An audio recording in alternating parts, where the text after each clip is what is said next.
Abstract. Industrial organizational psychology has systematically neglected organized labor as both a research domain and practice arena for over a century. This oversight, ranging from benign neglect to active antipathy, has constrained the field's scientific understanding of workplace power dynamics, limited its contributions to worker well-being, and created persistent ethical tensions. This article examines the historical origins of the psychology-labor divide, tracing early practitioners' management-aligned positioning through contemporary patterns of mutual disengagement. We document how this separation has diminished psychology's theoretical sophistication regarding collective voice mechanisms, distributive justice, and organizational governance while simultaneously depriving labor organizations of evidence-based practice resources. Drawing on industrial relations scholarship and emerging collaborative models, we outline pathways toward productive engagement, including union partnership research, collective bargaining support, and worker-centered intervention design. Given intensifying workplace power asymmetries and democratic backsliding in employment relations, reconciliation between psychology and organized labor represents both a scientific imperative and ethical obligation. In 2019, public approval of labor unions in the United States reached its highest level in 5 decades, with 64% of Americans expressing favorable views, a figure that has remained elevated through subsequent surveys, McCarthy, 2022. Simultaneously, interest in unionization among workers under 35 surged to levels not seen since the 1970s, contributing to successful organizing drives at major corporations including Amazon, Starbucks, Apple, and Trader Joe's, Bacon, 2023. These developments signal a fundamental shift in American workplace relations, yet industrial organizational psychology has remained conspicuously absent from these conversations. This absence is neither new nor accidental.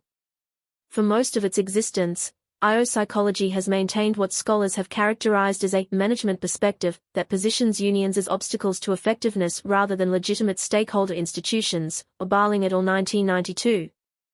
The field's flagship journals rarely publish union-focused research.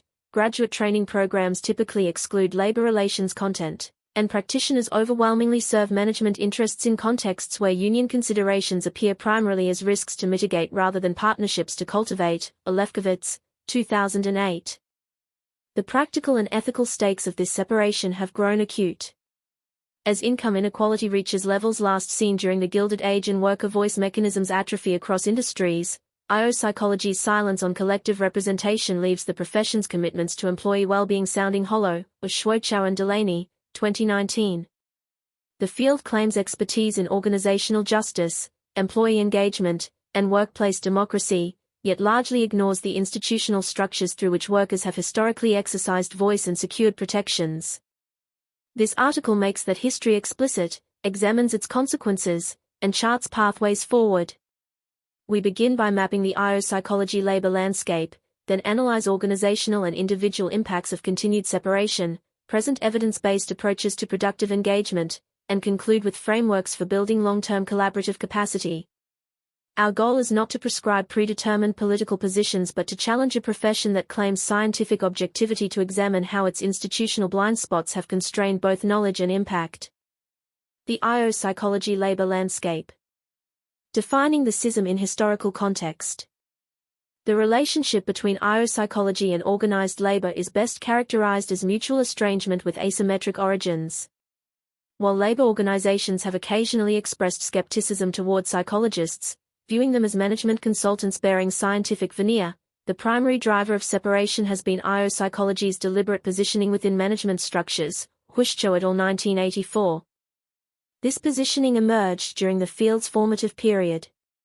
Early industrial psychologists, seeking legitimacy and resources, aligned themselves with efficiency movements and scientific management advocates who explicitly opposed collective bargaining, Obaritz, 1960.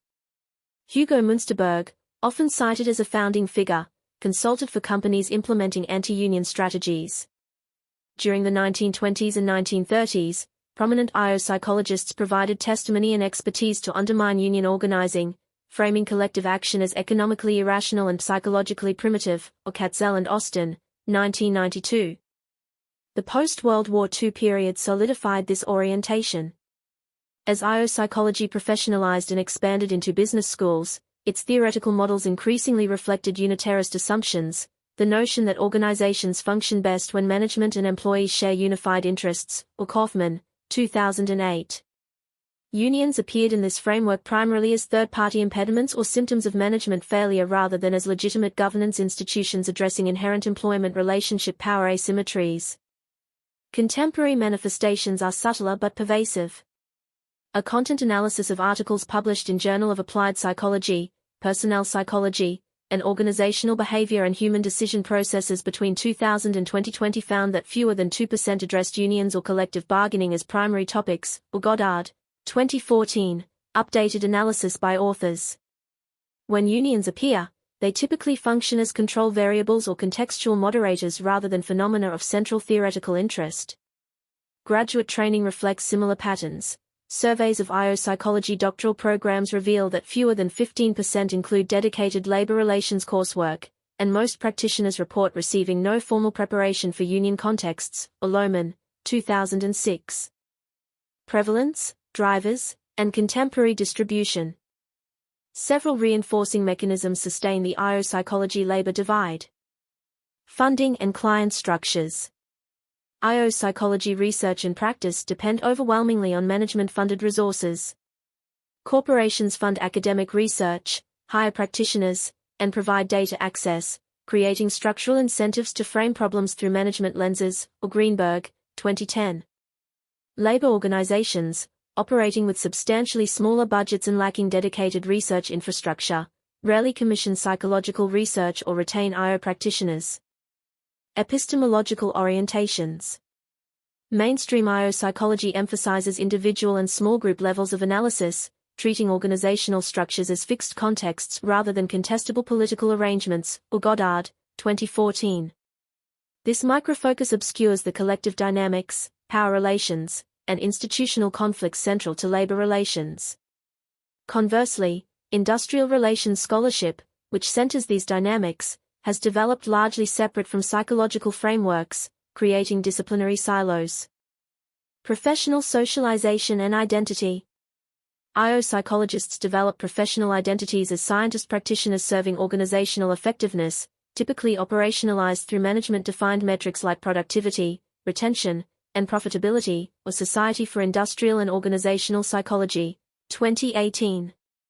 This framing positions unions ambiguously, as potential efficiency impediments rather than as clients or as legitimate representatives of a constituency, or workers, whose well-being psychologists ostensibly value. Ideological and political contexts.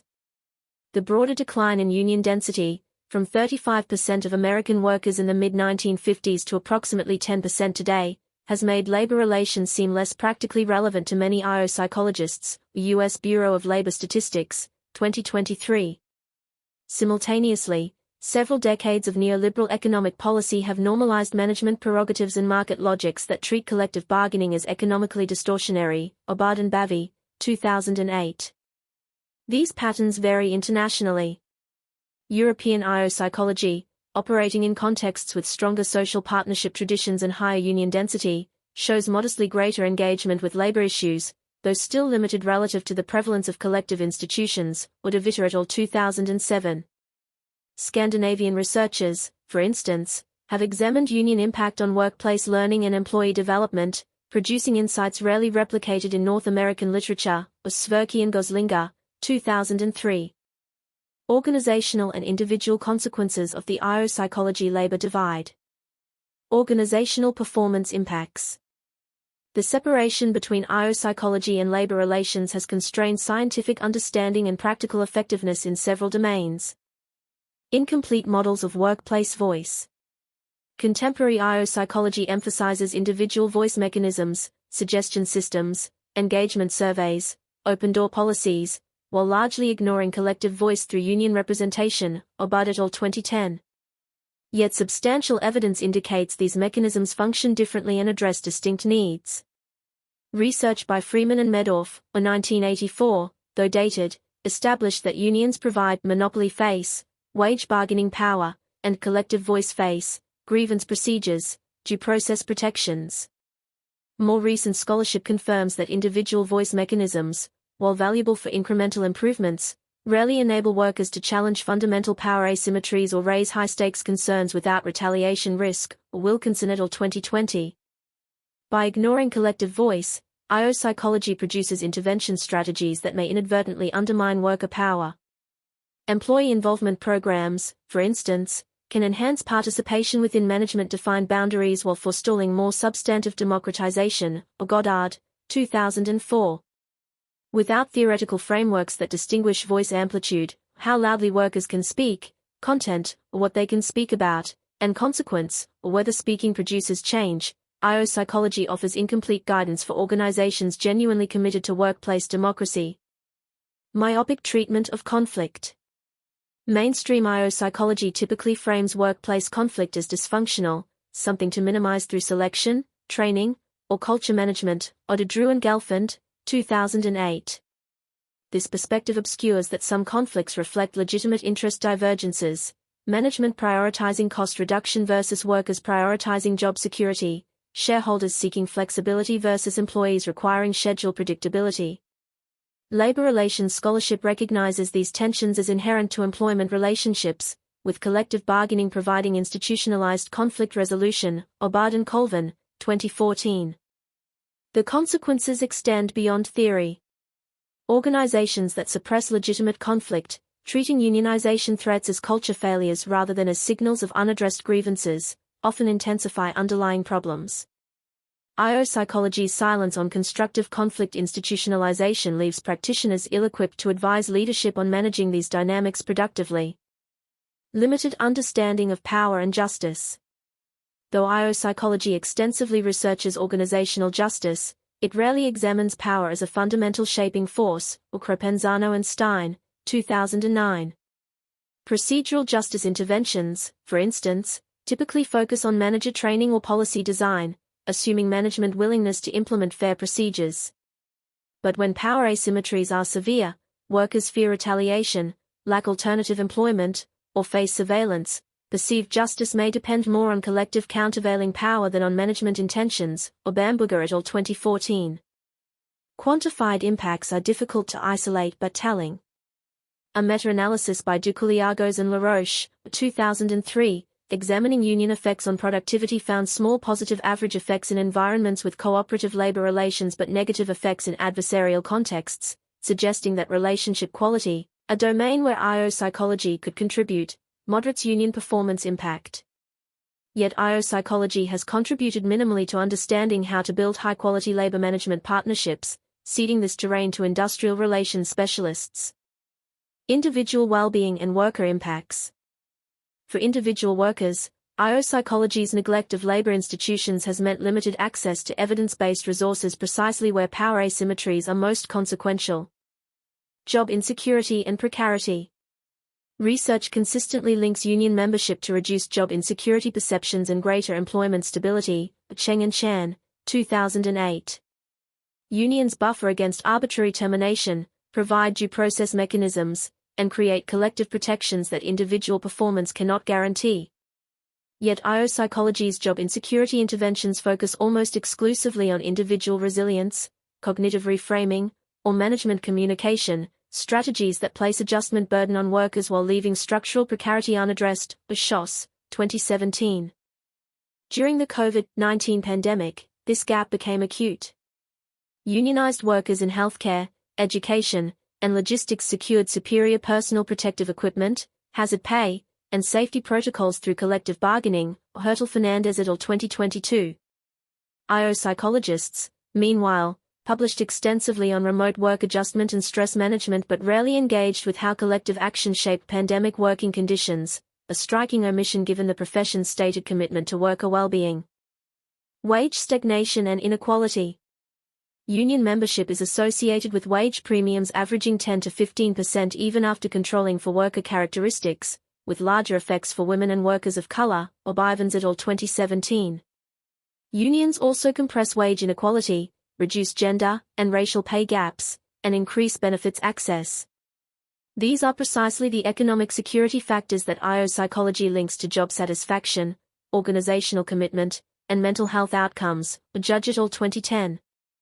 Yet the field has largely ignored how collective bargaining functions as a well-being intervention.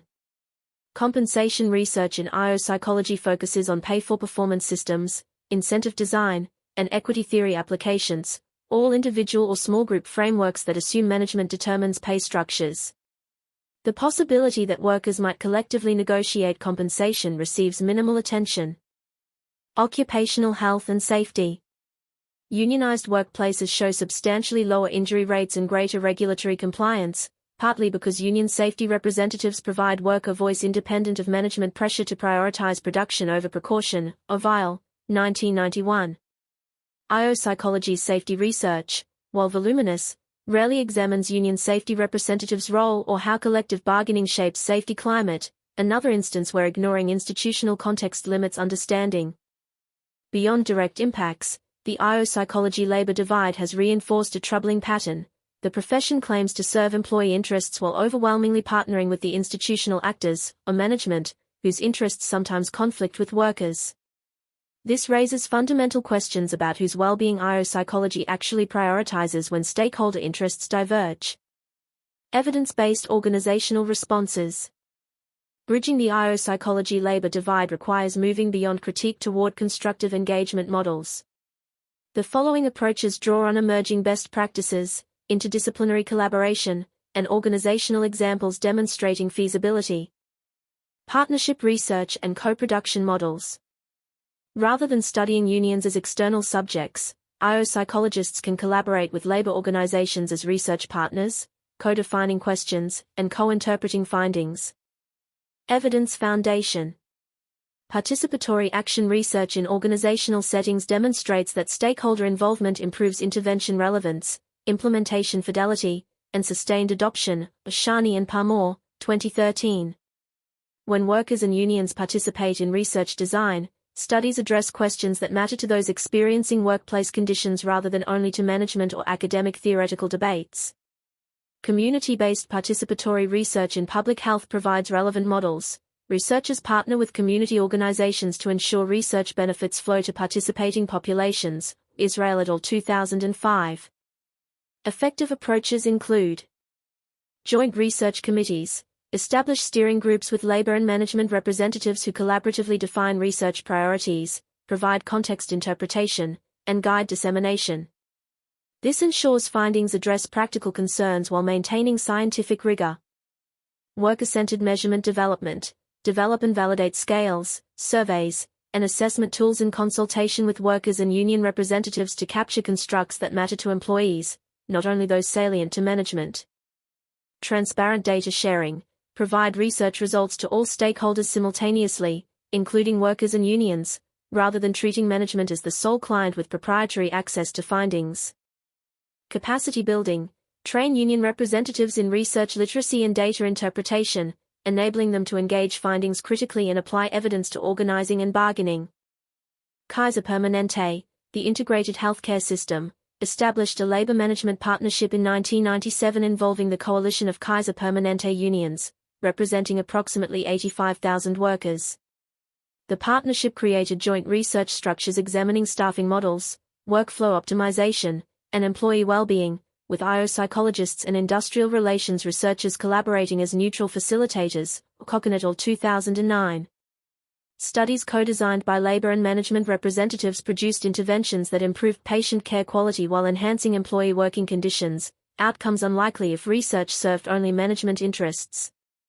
The partnership's unit-based teams, groups of frontline workers and managers collaboratively solving local problems, were evaluated using jointly developed metrics covering both organizational performance and worker experience. Collective bargaining process support. IO psychologists possess expertise directly applicable to collective bargaining effectiveness, negotiation dynamics, communication strategies, conflict resolution, and decision-making under uncertainty. Applying this knowledge to support constructive labor relations represents natural professional extension. Evidence foundation. Negotiation research demonstrates that integrative bargaining, seeking mutually beneficial solutions rather than purely distributive win-lose outcomes, produces superior agreements and stronger ongoing relationships. Walton and McCursey, 1965. Updated by Kutcher Gershenfeld and Cocken, 2016. However, integrative bargaining requires trust, transparent information sharing, creative problem solving, and future orientation that adversarial labor relations undermine. Structured facilitation, interest-based bargaining training, and neutral process consultation can shift dynamics toward collaboration, of Friedman et al. 2006. Effective approaches include interest-based bargaining facilitation, train both labor and management teams in interest-based negotiation, helping parties identify underlying interests rather than only surface positions, generate options, and evaluate proposals against mutual gain criteria. Communication and trust-building interventions, design pre-negotiation relationship-building activities, establish ground rules that promote constructive dialogue, and facilitate difficult conversations when distrust or past conflicts create barriers. Data and analytics support for both parties, provide neutral analysis of compensation benchmarks, staffing requirements, or economic forecasts to both labor and management, reducing information asymmetries that fuel suspicion. Post-agreement implementation support, help design joint labor management committees, establish clear roles and communication channels, and develop conflict resolution procedures for interpreting contract language. The telecommunications company AT&T and the Communications Workers of America, or CWA, periodically engage neutral facilitators, sometimes including IO psychologists with labor relations expertise, to support contract negotiations. Rather than functioning as management consultants, these facilitators help both parties prepare for bargaining, surface creative options, and navigate impasses, or Dunlop and Zach, 1997. This neutral positioning allows practitioners to apply negotiation and group process expertise without compromising professional ethics by serving only management interests during inherently adversarial dynamics. Union organizing and democratic process enhancement. Workers deciding whether to unionize face complex decisions involving economic trade-offs, social dynamics, legal uncertainties, and identity considerations. IO psychology could contribute to more informed, high-quality decision-making processes. Evidence foundation. Organizational change research indicates that participation in change processes, having voice in decisions affecting one's work, predicts greater acceptance and commitment to outcomes. Choi, 2011. Applied to unionization decisions, this suggests workers benefit from structured opportunities to deliberate, access balanced information, and exercise genuine choice. Unfortunately, many organizing campaigns feature intense employer pressure, captive audience meetings, surveillance, and one-sided information provision that undermine informed decision-making. Logan, 2006. IO psychology's expertise in decision-making, group dynamics, and information processing could support high-quality processes without predetermining outcomes. This means facilitating informed choice, not advocating for particular decisions. Effective approaches include neutral decision-making support, provide workers with frameworks for evaluating organizing decisions, including identifying personal priorities, weighing evidence on both sides, and anticipating consequences, similar to decision aids used in medical contexts to support informed consent. Deliberative forums, facilitate structured conversations where workers can discuss unionization questions with peers, express concerns, and explore options without management or organizer pressure, analogous to citizens' assemblies used in democratic policy contexts. Survey and preference elicitation, conduct confidential assessments of worker priorities, concerns, and preferences regarding representation, providing aggregate data to inform collective decision-making while protecting individual privacy. Post-election transition support, if workers elect union representation, facilitate introductory meetings between newly certified unions and work groups, clarify roles and expectations, and establish communication norms to prevent misunderstandings. Few examples exist of IO psychologists providing this type of support, partly because legal constraints and polarized organizing contexts discourage neutral facilitation. However, some labor arbitrators and mediators, roles occasionally filled by IO psychologists, perform analogous functions during representation disputes, providing process expertise that serves all parties rather than only management. O'Colvin, 2013. Workplace democracy and employee governance structures. Beyond traditional collective bargaining, IO psychology could support emerging workplace democracy models including worker representation on corporate boards, employee ownership structures, and participatory governance systems. Evidence foundation. Comparative research across Europe demonstrates that co-termination systems, where workers elect representatives to corporate supervisory boards, correlate with longer-term strategic focus, greater investment in worker training, and more equitable distribution of productivity gains, or vitals. 2005. Employee ownership through stock ownership plans, ESOPs, or cooperatives is associated with higher organizational commitment, greater knowledge sharing, and improved firm survival rates, or Kim and Perrotin, 2014. These structures create institutional voice mechanisms that complement or substitute for traditional unions. IO Psychology's expertise in team dynamics, leadership development, decision-making processes, and organizational design directly applies to making workplace democracy functional. Worker representatives need skills in interpreting financial information, understanding strategic options, and balancing constituency representation with fiduciary responsibility, all domains where IO psychology could contribute. Effective approaches include board-level worker representative training, develop curricula that prepare elected worker representatives for governance roles, covering corporate finance fundamentals, strategic decision-making, and effective board participation. Participatory structure design, help organizations design worker councils, joint committees, or other voice structures that enable meaningful input without creating unwieldy bureaucracy, including clarifying decision rights, information flows, and escalation procedures. Cultural and leadership development for shared governance, train managers to function effectively in environments where authority is shared with worker representatives, addressing psychological barriers to power sharing and developing facilitative leadership capabilities. Evaluation and continuous improvement, assess workplace democracy structures' effectiveness using jointly defined success metrics, identify implementation obstacles, and support iterative refinement. Mondragon Corporation, the Spanish Federation of Worker Cooperatives, employs psychologists and organizational development specialists to support cooperative governance.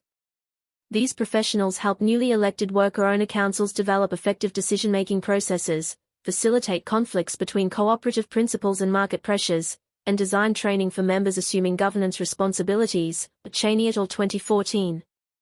While Mondragon operates in a distinct cultural and legal context, its integration of psychological expertise into democratic governance demonstrates feasibility.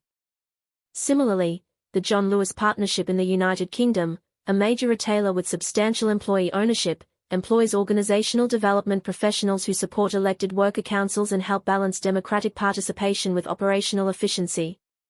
IO psychologists work with council members on communication skills, problem-solving processes, and understanding business performance metrics, enabling more informed governance, or COX, 2015. Equity, diversity, and inclusion through collective action.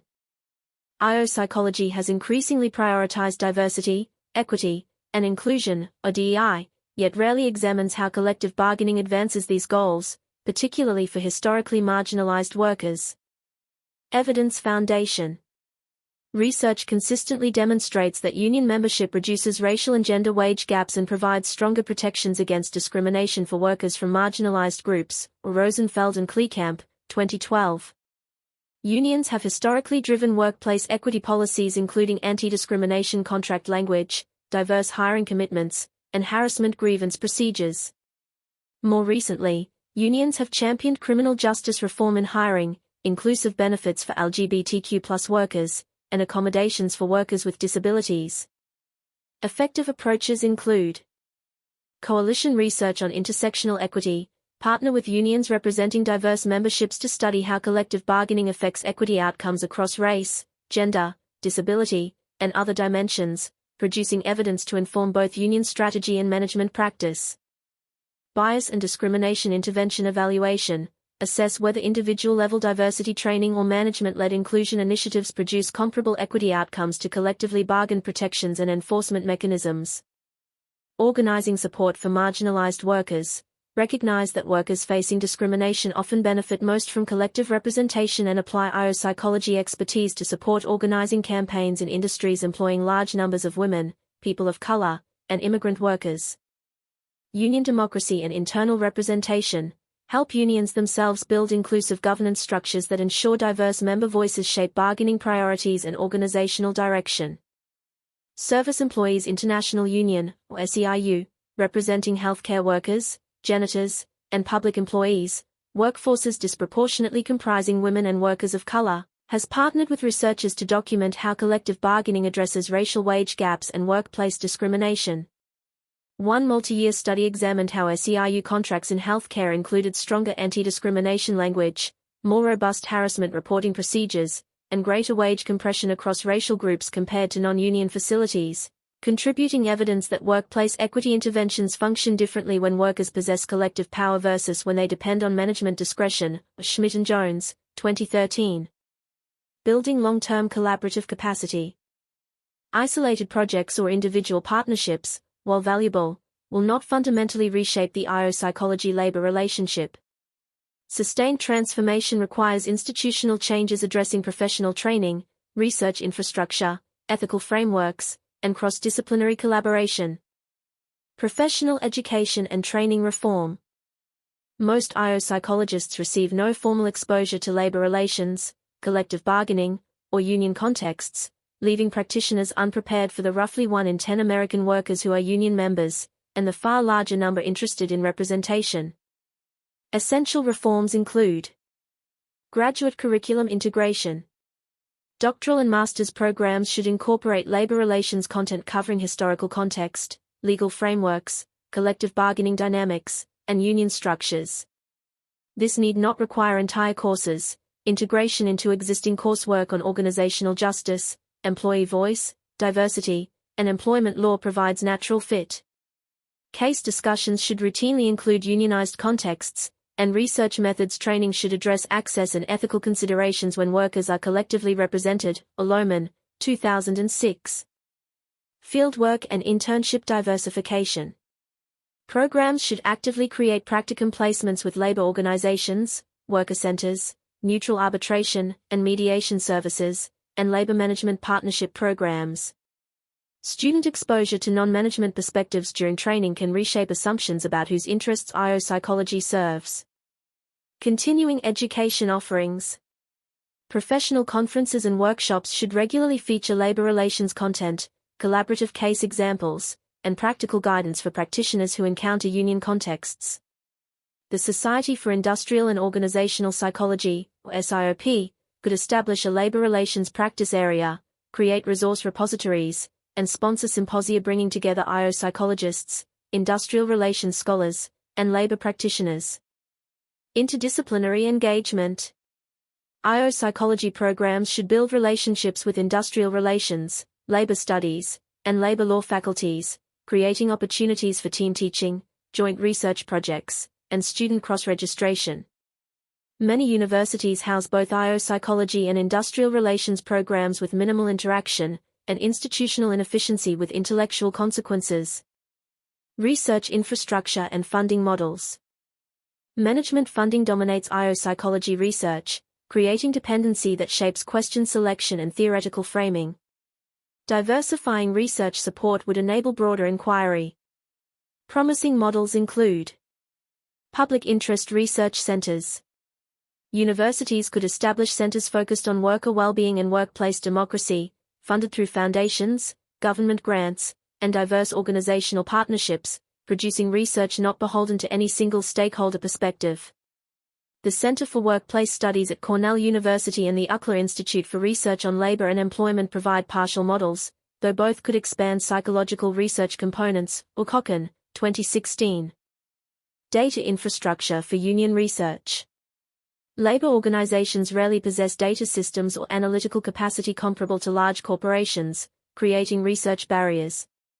Philanthropic support could fund data platforms enabling unions to track membership experiences, test intervention effectiveness, and benchmark outcomes, analogous to how management associations support employer research. Participatory research funding. Grant-making organizations could require stakeholder participation in research design and governance as funding conditions, ensuring studies serve worker and union interests alongside academic and policy goals. The National Science Foundation's Program on Future of Work at the Human Technology Frontier provides one template, though it could more explicitly incorporate labor perspectives. A National Science Foundation, 2021. Unionized workplace research access. Many unions remain skeptical of researchers due to historical management bias. Building trust requires sustained engagement, transparency about research users, and demonstrated commitment to worker benefit. Research access agreements could formalize terms protecting worker privacy, ensuring results sharing, and specifying publication rights. Ethical frameworks for contested organizational contexts. IO Psychology's ethical codes address confidentiality, informed consent, and conflicts of interest but provide limited guidance for contexts where legitimate stakeholder interests conflict, precisely the situations unions make explicit. Enhanced ethical frameworks should address stakeholder identification and representation. When IO psychologists work in unionized settings or contexts with organizing activity, codes should require explicit identification of whom the psychologist represents. If contracted by management, practitioners should clarify whether they have duties to workers or unions, how worker data will be used, and whether interventions could affect bargaining dynamics. Transparency about positionality reduces perceived manipulation, Lefkowitz, 2008. Power asymmetry recognition. Ethical guidance should acknowledge that employment relationships involve power differences, making voluntary participation in management-sponsored interventions complicated. Codes should encourage practitioners to consider whether interventions empower or further subordinate workers and whether collective representation might better address identified problems than individual-level solutions. Neutral practice standards. For psychologists who work neutrally with both labor and management, as mediators, arbitrators, or partnership facilitators, codes should establish competency standards, conflict of interest protocols, and transparency requirements ensuring genuine neutrality rather than management bias disguised as neutrality. Justice and advocacy considerations. More fundamentally, IO psychology should engage long-standing debates about whether professionals have obligations beyond client service, whether psychologists should advocate for workplace justice even when doing so creates client tensions. Industrial relations scholarship on workplace rights and employment law's public policy dimensions suggests that some workplace issues transcend private contractual arrangements, raising questions about professional responsibility, Obad, 2004. Cross-disciplinary collaboration and knowledge integration. Industrial relations scholars have studied unions, collective bargaining, and workplace governance for decades, producing theoretical frameworks and empirical findings that IO psychology has largely ignored. Conversely, IO psychology offers methodological sophistication in individual and group processes that could enrich labor research. Productive integration requires joint research initiatives. Funding agencies and journals should actively solicit interdisciplinary collaborations examining questions at the intersection of individual psychology and collective institutions. How do psychological contracts shift in collectively bargained environments? How does union membership affect organizational identification and commitment? What individual differences predict union organizing support, and do these patterns suggest intervention opportunities? Theoretical synthesis. Scholars should develop integrative frameworks linking IO psychology constructs, or justice, voice, engagement, with industrial relations concepts, or bargaining power, union democracy, strike efficacy. Current theoretical separation creates artificial boundaries that obscure important dynamics. Publication venue expansion. IO psychologists should publish in industrial relations outlets, or Industrial and Labour Relations Review, British Journal of Industrial Relations, and vice versa. Journal editorial boards could include cross-disciplinary representation, and special issues could showcase integrative work. Shared language development. Disciplines develop specialized terminology that creates communication barriers. Deliberate efforts to translate concepts, identify equivalencies, and clarify distinctions would facilitate collaboration. For instance, IO psychology's organizational justice and industrial relations distributive conflict address related phenomena using different frameworks. Explicit mapping would clarify relationships and enable theoretical advancement. The International Labour Organization, ILO, and its research arm periodically convene multidisciplinary teams including psychologists, economists, sociologists, and legal scholars to examine work quality, social dialogue, and decent work. These collaborations, while sometimes challenging due to disciplinary differences, demonstrate that integration is feasible and produces richer analysis than single-discipline approaches, International Labour Organization, 2019. Conclusion. Industrial organizational psychology's century-long separation from organized labor represents a significant professional failing with accumulating costs. The field has limited its scientific scope, constrained its practical impact on worker well-being, and created ethical vulnerabilities by systematically aligning with management while claiming to serve employee interests. Bridging this divide will not occur through individual goodwill alone. It requires institutional reforms, curriculum changes that expose students to labor contexts, research infrastructure enabling non-management funded inquiry, ethical frameworks addressing power asymmetries and stakeholder conflicts, and cross-disciplinary collaborations integrating psychological and industrial relations scholarship. These changes demand acknowledging uncomfortable truths about the profession's history and confronting stakeholder interests that benefit from IO psychology's current positioning. The stakes extend beyond professional navel-gazing. American workers face intensifying economic precarity, eroding job quality, and diminishing voice in decisions shaping their working lives. These conditions produce the stress, burnout, disengagement, and health consequences that IO psychology documents but struggles to remedy through individual-level interventions. Collective representation offers institutional mechanisms addressing root causes, power asymmetries and governance deficits that no amount of resilience training or manager coaching will resolve.